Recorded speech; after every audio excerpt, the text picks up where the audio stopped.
देशातल्या सगळ्या मालमत्तेवर सरकारने लागू केले 10 कडक नियम. आता या लोकांची सगळी प्रॉपर्टी म्हणजे घर, जमीन जुमला, दुकान, मोकळी जागा सगळं काही जप्त होणार. देशातील सगळ्या प्रकारच्या स्थावर मालमत्तेवर सरकारने 10 कडक नियम लागू केले आहेत. आता जे लोक हे नियम पाळणार नाहीत त्यांची सगळी संपत्ती, मग त्यांच्याकडे शेतजमीन असेल तर ती शेतजमीन सरकार जमा होणार, त्यांचं घर असेल तर घर सरकार जप्त करून घेणार, तसेच त्यांच्याकडे मोकळा प्लॉट असेल, फ्लॅट असेल तर तोही सरकार आता जमा करून घेणार आहे. तुमच्याकडे कोणतीही स्थावर मालमत्ता असो, मग ते घर, फ्लॅट, दुकान, प्लॉट किंवा शेतजमीन असो, या सर्वांवर हे 10 नियम लागू करण्यात आले आहेत. नियम तोडणाऱ्या लोकांची प्रॉपर्टी जप्त होऊ शकते. केंद्र सरकारने सर्व प्रकारच्या प्रॉपर्टीवर लागू केलेले हे 10 नियम समजून घेणे प्रत्येकासाठी अनिवार्य आहे. यातील पहिले 8 नियम हे सर्वसामान्यांच्या हिताचे आहेत, म्हणजेच सामान्य माणसाचा फायदा करण्यासाठीच हे पहिले 8 नियम बनवले आहेत. मात्र यातील 9व्या आणि 10व्या क्रमांकाचा नियम सर्वात कडक आहे. विशेषतः 10 नंबरचा नियम जर मोडला तर मोठा दंड होऊ शकतो किंवा थेट प्रॉपर्टी जप्त केली जाऊ शकते. तुमचा प्रॉपर्टीवरील हक्क संपुष्टात येऊ शकतो. या 10 नियमांपैकी शेवटचा म्हणजेच 10वा नियम सर्वात भयानक आहे. हा नियम जर तुम्ही मोडला तर तुमची संपत्ती जप्त होईल आणि तुम्हाला स्वतःच्याच घरात राहता येणार नाही. तुमचे राहते घर, तुमची जागा किंवा शेतजमीन जप्त करण्यात येईल. आणि एकदा का 10 नंबरच्या नियमांतर्गत कारवाई झाली तर तुम्ही कोर्टात धाव घेतली, अगदी सुप्रीम कोर्ट किंवा हायकोर्टात गेलात तरीही कोर्ट यात फार काही करू शकणार नाही. इतका हा 10वा नियम कडक आहे. म्हणूनच हे 10च्या 10 नियम पाळणे आता सर्वांना बंधनकारक आहे. हे नियम न पाळल्यास तुम्हाला स्वतःच्या हक्काच्या घरात राहण्यासाठी कोर्टाच्या पायऱ्या झिजवाव्या लागू शकतात. तुमचा मालकी हक्क संपुष्टात येईल. तर नेमके काय आहेत हे 10 नियम? चला सविस्तर जाणून घेऊया. सरकारने लागू केलेले हे 10 महत्त्वाचे नियम देशातील सर्व प्रॉपर्टीवर लागू होणार आहेत. मग ती शेतजमीन असो, दुकान, घर किंवा एखादा रिकामा प्लॉट असो, कोणत्याही स्थावर मालमत्तेवर हे नियम लागू आहेत. या नियमांमुळे काय बदल होणार आहेत, तुमचा मालकी हक्क सिद्ध करण्यासाठी कोणती नवीन कागदपत्रे द्यावी लागतील, याची संपूर्ण माहिती आपण घेणार आहोत. महाराष्ट्र तसेच इतर सर्व राज्यांमध्ये केंद्र सरकारने प्रॉपर्टीवर हे 10 नियम आणले आहेत. ज्यातील 8 नियम हे सर्वसामान्यांच्या फायद्यासाठी असून त्यातून तुम्हाला कोणताही त्रास होणार नाही. उलट तुमचा त्रास वाचणार आहे आणि फायदाच होणार आहे. पण 9 नंबरचा नियम कठीण आहे आणि त्याहीपेक्षा भयंकर 10 नंबरचा नियम आहे, जो मोडलास तुम्हाला तुमच्याच घरात राहता येणार नाही. तुमची संपत्ती सरकार जमा होईल. तुम्ही कोर्टात गेलात तरीही उपयोग होणार नाही. त्यामुळे हा 10वा नियम ऐकल्याशिवाय व्हिडिओ अजिबात बंद करू नका. पहिला नियम. हा नियम त्यांच्यासाठी आहे ज्यांनी कर्ज काढून जमीन, घर किंवा कोणतीही स्थावर मालमत्ता खरेदी केली आहे. अनेकदा काय होते, जेव्हा एखादी व्यक्ती कर्ज घेते तेव्हा बँकेला काहीतरी तारण म्हणजे मॉर्टगेज म्हणून द्यावे लागते. लोक बऱ्याचदा घर, प्लॉट, शेतजमीन किंवा फ्लॅट गहाण ठेवतात.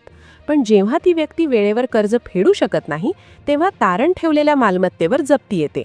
कर्जाचा बोजा वाढत जातो आणि शेवटी बँकेकडून ती वस्तू जप्त केली जाते. जप्त केलेले घर, शेती किंवा दुकान बँकेकडून लिलावात काढले जाते. तुम्ही कर्ज काढले असेल किंवा काढण्याचा विचार करत असाल तर ही माहिती तुमच्यासाठी महत्त्वाची आहे. पूर्वी अशा जप्त केलेल्या प्रॉपर्टीचा लिलाव कुठे आणि कधी झाला हे सर्वसामान्यांना कळत नसे. पण आता सरकारने यासाठी बँक नेट नावाचे एक नवीन पोर्टल लॉन्च केले आहे. या वेबसाईटवर तुम्हाला तुमच्या शहरात कुठे कुठे घरे, दुकाने, प्लॉट किंवा शेती लिलावासाठी उपलब्ध आहेत याची माहिती मिळेल. यामुळे कोणत्याही सामान्य व्यक्तीला या पोर्टलवरून स्वस्त दरात प्रॉपर्टी विकत घेता येईल. पूर्वी लिलावाच्या बातम्या सर्वसामान्यांपर्यंत पोहोचत नसत, पण आता या पोर्टलवर सर्व काही पारदर्शक दिसेल. याचा फायदा असा की सामान्य माणसाला प्रॉपर्टी घेता येईल.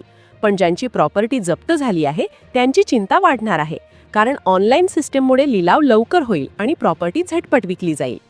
दुसरा नियम. हा नियम खूप दिलासादायक आहे आणि शेतकऱ्यांसाठी तसेच सामान्य नागरिकांसाठी फायदेशीर ठरणार आहे. पण लक्षात ठेवा, 9वा आणि 10वा नियम अतिशय कडक आहेत, जे मोडलास तुम्हाला कोणीच वाचवू शकणार नाही. दुसरा नियम हा ग्रामीण भागासाठी आहे.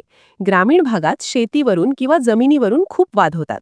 बांधावरून भांडणे, वाटणीचे वाद हे नित्याचेच झाले आहेत. हे वाद मिटविण्यासाठी प्रधानमंत्री स्वामित्व योजना सुरू करण्यात आली आहे. या योजनेअंतर्गत आता सरकारच्या वतीने ड्रोनद्वारे जमिनीचा सर्वे केला जाणार आहे. विशेष प्रकारचे ड्रोन शेतीच्या वरून फिरवून अचूक मोजणी करतील. या सर्वेमुळे लोकांच्या जमिनीच्या सीमा आणि वाटण्या प्रॉपर होतील, जमिनीची मालकी सिद्ध होईल आणि संपत्तीचा डिजिटल रेकॉर्ड तयार होईल. 2026 पर्यंत संपूर्ण देशातील शेतकऱ्यांचे रेकॉर्ड सरकारकडे जमा करण्याचे उद्दिष्ट आहे. 2026 पर्यंत 2 कोटींहून अधिक भारतीयांना त्यांच्या संपत्तीचं स्वामित्व कार्ड मिळणार आहे. हे खूप महत्त्वाचे आहे, कारण हे कार्ड म्हणजे तुमच्या मालकीचा पुरावा असेल. यामुळे गावातील प्रॉपर्टीचे वाद कमी होतील आणि लोक आपल्या संपत्तीवर कर्जही घेऊ शकतील. तिसरा नियम. हा नियम ऐकून तुम्ही नक्कीच आनंदी व्हाल, पण पुन्हा सांगतो, 10वा नियम ऐकल्याशिवाय जाऊ नका, कारण तो तुमच्या अस्तित्वाचा प्रश्न आहे. तिसरा नियम असा आहे की पूर्वी हायवे किंवा पुलाच्या कामासाठी सरकार कोणाचीही घर किंवा शेतजमीन अधिग्रहित करीत असे. कधीकधी योग्य मोबदला मिळत नाही किंवा उशीर व्हायचा, पण आता ही मनमानी चालणार नाही. सुप्रीम कोर्टाने एक ऐतिहासिक निर्णय दिलाय. यानुसार खाजगी प्रॉपर्टी हा नागरिकांचा कठणात्मक अधिकार आहे. रस्ते किंवा सरकारी योजनांसाठी सरकार आता कोणतीही खाजगी जागा थेट जप्त करू शकत नाही, जोपर्यंत त्या व्यक्तीला योग्य आणि समाधानकारक मोबदला दिला जात नाही. सुप्रीम कोर्टाने स्पष्ट केले आहे की जमिनीच्या मालकाची परवानगी आणि योग्य भरपाई दिल्याशिवाय सरकार खाजगी प्रॉपर्टी घेऊ शकत नाही. हा नियम संपूर्ण देशासाठी आनंदाची बातमी आहे, कारण आता तुमच्या प्रॉपर्टीवर तुमचा पूर्ण अधिकार असेल आणि सरकार जबरदस्तीने जप्ती आणू शकणार नाही. चौथा नियम.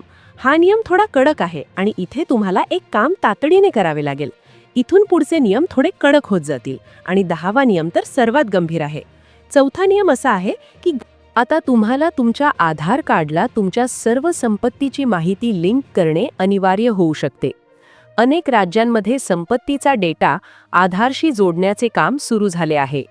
उदाहरणार्थ, उत्तर प्रदेशमध्ये प्रधानमंत्री किसान सन्मान निधी योजनेचा लाभ घेण्यासाठी शेतकऱ्याची जमीन आधार कार्डशी लिंक असणे बंधनकारक केले आहे. आधार लिंकिंगमुळे बेनामी संपत्ती आणि काळा बाजार थांबेल आणि सरकारी योजनांचा लाभ गरजू लोकांपर्यंत पोहोचेल, असे सरकारचे मत आहे. त्यामुळे महाराष्ट्रासह इतर राज्यांतही हळूहळू हा नियम लागू होईल, ज्यानुसार तुमची सर्व स्थावर मालमत्ता आधार कार्डला लिंक करणे गरजेचे असेल. 5वा नियम. हा नियम थोडा वेगळा आहे. आता तुमच्याच आईवडिलांच्या घरात राहण्यासाठी तुम्हाला त्यांची परवानगी घ्यावी लागू शकते. हो, जरी तुम्ही त्यांची मुले असाल, तरी जर ते घर आईवडिलांनी त्यांच्या स्वकमाईतून बांधले असेल, तर ते त्यांच्या इच्छेनुसार तुम्हाला घरात ठेवू शकतात किंवा बाहेर काढू शकतात. दिल्ली हायकोर्टाने यावर स्पष्टीकरण दिले आहे की मुलगा किंवा मुलगी आईवडिलांच्या घरात हक्काने तेव्हाच राहू शकतात जेव्हा आईवडिलांची इच्छा असेल. जर ती संपत्ती वडिलोपार्जित असेल तर मुलांचा त्यावर हक्क असतो, पण जर आईवडिलांनी स्वतःच्या कष्टाने कमावलेली सेल्फ अक्वायर्ड संपत्ती असेल तर त्यावर मुले हक्क सांगू शकत नाहीत. त्यांना घरात राहायचे असेल तर आईवडिलांची परवानगी घ्यावी लागेल. 6वा नियम. हा नियम आपल्या समाजातील प्रत्येक कुटुंबासाठी, विशेषतः विवाहित लोकांसाठी अत्यंत महत्त्वाचा आहे. समाजात बऱ्याचदा असा प्रश्न विचारला जातो किंवा चर्चा होते की जावयाचा आपल्या सासऱ्याच्या संपत्तीवर काही हक्क असतो का? तर यावर आता कोणताही संभ्रम ठेवण्याचे कारण नाही. सुप्रीम कोर्टाने यावर अगदी स्पष्ट शब्दात निकाल दिला आहे. सासऱ्याची संपत्ती ही त्यांची स्वतःची असते, मग ती त्यांना वारसा हक्काने मिळालेली असो किंवा त्यांनी स्वतः कष्ट करून कमावलेली असो. त्या संपत्तीवर जावई आपला कोणताही कायदेशीर अधिकार सांगू शकत नाही. जरी त्या सासऱ्याला एकच मुलगी असेल आणि एकच जावई असेल, तरीही जावई तिथे स्वतःचा मालकी हक्क गाजवू शकत नाही. हे कायद्याने स्पष्ट केले आहे. 7वा नियम. हा नियम अशा पतींसाठी आहे जे व्यवहार करताना पत्नीचे नाव पुढे करतात. अनेकदा आपण पाहतो की टॅक्स वाचवण्यासाठी किंवा महिलांना मिळणाऱ्या सवलतीसाठी पती स्वतःचे पैसे खर्च करून पत्नीच्या नावाने घर किंवा जमीन खरेदी करतात. पण आता सावध व्हा. नवीन नियमांनुसार ज्या व्यक्तीचे नाव कागदोपत्री नोंदलेले आहे, म्हणजेच ज्याचे नाव 7/12 किंवा खरेदी खतावर आहे, तोच त्या मालमत्तेचा खरा आणि कायदेशीर मालक मानला जाईल. जरी पैसे पतीने भरले असतील तरी त्या घराची किंवा जमिनीची कायदेशीर मालकी पूर्णपणे पत्नीकडेच राहील. पतीला नंतर दावा करता येणार नाही की पैसे मी दिले होते. त्यामुळे कागदोपत्री मालक ही पत्नीच असेल. 8वा नियम.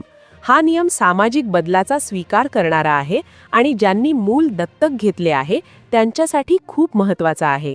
सरकारने आणि न्यायालयाने हे स्पष्ट केले आहे की दत्तक घेतलेल्या मुलांचा आपल्या आईवडिलांच्या संपत्तीवर अगदी तेवढाच हक्क असेल जेवढा सख्ख्या मुलांचा असतो. कायद्याच्या दृष्टीने सख्खे मूल आणि दत्तक मूल यात आता कोणताही भेदभाव केला जाणार नाही. दत्तक मुलांचे भविष्य सुरक्षित राहावे आणि त्यांना कुटुंबात सन्मानाची वागणूक मिळावी यासाठी हा निर्णय घेण्यात आला आहे. त्यामुळे दत्तक मुलाला संपत्तीतून बेदखल करता येणार नाही, त्याला समान वाटा मिळेल. 9वा नियम. हा नियम मुलींच्या संपत्तीवरील अधिकाराबाबत आहे, जो सध्या खूप चर्चेचा विषय आहे. तसे पाहिले तर हिंदू वारसा कायदा 2005 नुसार वडिलांच्या संपत्तीत मुलांचा आणि मुलींचा वाटा अगदी समान असतो. पण यात एक महत्त्वाची गोष्ट लक्षात घेणे गरजेचे आहे. छत्तीसगड हायकोर्टाच्या एका निकालाचा संदर्भ पाहिला तर जर मुलगी आईवडिलांचा सांभाळ करत नसेल किंवा तिने लग्नानंतर आपल्या माहेरच्या लोकांशी संबंध तोडले असतील तर काही विशिष्ट परिस्थितींमध्ये तिच्या हक्कावर प्रश्न उपस्थित होऊ शकतो. थोडक्यात हक्क आहेच, पण कौटुंबिक जबाबदारी आणि नातेसंबंध सुद्धा तितकेच महत्त्वाचे आहेत हे यातून स्पष्ट होते. 10वा नियम. सर्वात भयानक आणि महत्त्वाचा नियम. आता वळूया त्या नियमाकडे ज्याबद्दल मी सुरुवातीलाच इशारा दिला होता.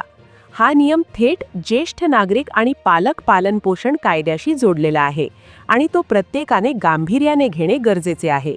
सोप्या भाषेत सांगायचे झाले तर जर तुम्ही तुमच्या म्हाताऱ्या आईवडिलांना सांभाळत नसाल, त्यांची काळजी करत नसाल तर वेळीच सावध व्हा. जरी आईवडिलांनी प्रेमाने आपली प्रॉपर्टी मुलांच्या नावावर केली असली तरीही जर मुले त्यांचा सांभाळ करत नसतील तर आईवडील कायद्याने ती दिलेली संपत्ती मुलांकडून परत घेऊ शकतात. कोर्टाने हे निक्षून सांगितले आहे की आईवडिलांचा सांभाळ करणे हे मुलांचे परम कर्तव्य आहे.